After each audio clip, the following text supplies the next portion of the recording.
Hi, I'm Trevor, the CEO of the same foundation. The donation we received from Interbet helped us in procuring vital, life-saving medical equipment and PPE for Tygerberg and Groote hospitals in the Western Cape.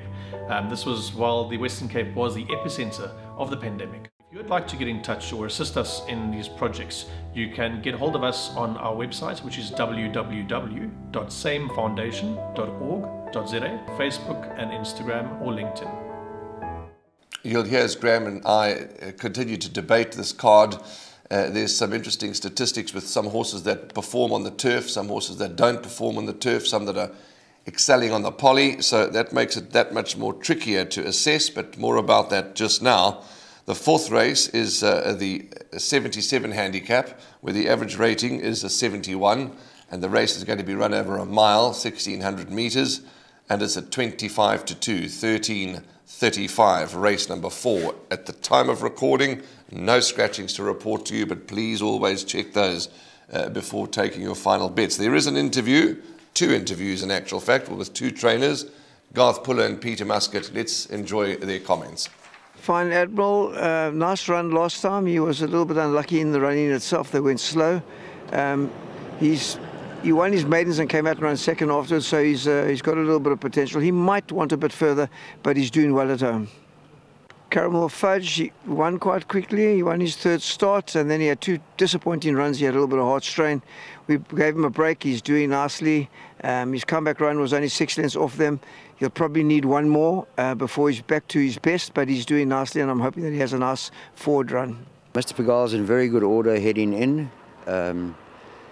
He unfortunately missed the break at his last start, but made rapid progress late. I think he ran 4th or 5th. So if he jumps on terms on Sunday, he can get involved.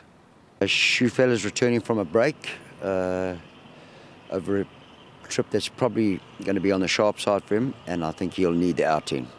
He has shown his best form on the poly, but he is consistent, but he has a deep draw to contend with, so we're just hoping for a good effort from him.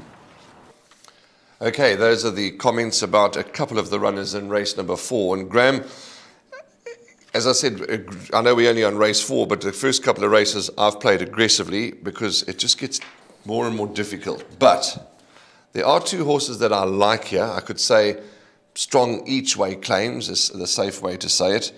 The Bayou at 16 to 1, Mr. Pigalle at around 6 to 1. Now the Bayou seems to go on the turf. In fact, loves the turf. But is a 9-year-old, recently turned 9-year-old. 4 starts back, ran 4th to Cape Eagle. That keeps me interested.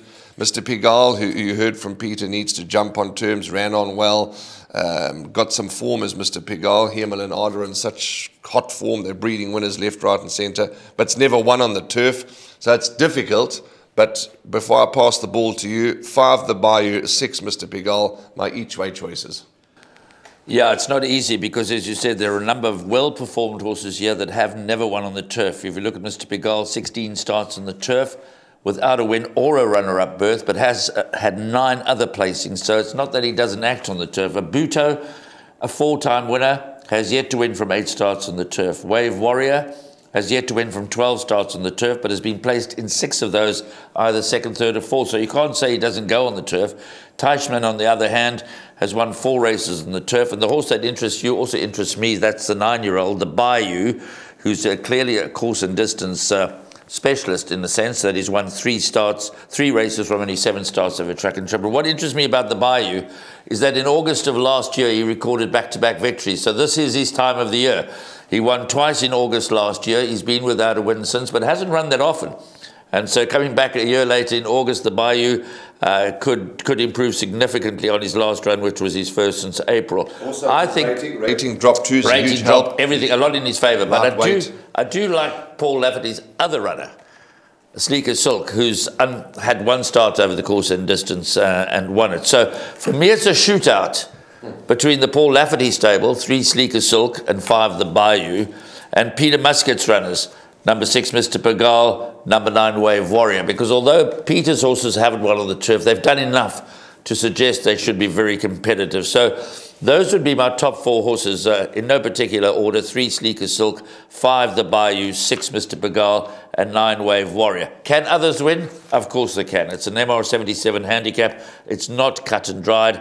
If you want to throw in a real roughie, then add number 2 Rodriguez to that list from a nice draw. The Louis Huisson stable and Chase Morjan, they've proven to be a winning combination in recent meetings. But I'm going to go with Sleeker Silk as my top choice, marginally so. But I'm including all of Paul's horses and all of Peter Muscat's horses. Okay, so there we go. That's it from Graham. And what will be nice is that I will be working alongside Paul Lafferty on Sunday at Hollywoodbets Scottsville, if my memory serves me correct. And if that is the case, we certainly will be able to get his comments straight from the horse's mouth. My name is Beston. I live in Cape Town. Also, I do delivery. Interbet helped me to realize my dreams. Now I have my own delivery vehicle and I'm able to do the removal in and around Cape Town.